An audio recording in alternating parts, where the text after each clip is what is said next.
गाड़ी है हमारे पास दोस्तों। जब चलने पे बहुत ज़्यादा साउंड आ रहा है, ये देखिए साउंड चेक करें। ठीक है, उस साइड का भी आपको दिखाते हैं, उस साइड पे आपको लेके चलता हूँ। ये वाला हमने टायर भी खोल दिए। ठीक है, ये हमारे पास गन है जिसकी मदद से हमने खोला। अच्छा जी, इस तरफ लेकर आ गए। अभी इस साइड पे भी बहुत ज़्यादा साउंड था। टायर खोल लिया हमने,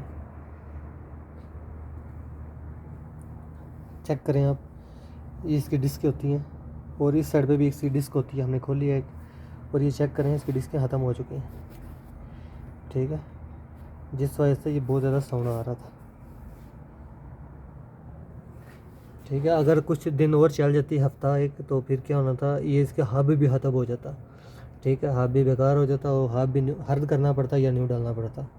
ठीक है, जिस वजह से ये बहुत ज़्यादा साउंड आ रहा था और ब्रेक भी सही तरीके से नहीं लग रही थी। जब ब्रेक लगाते थे उस टाइम ज़्यादा साउंड देती थी। ठीक है,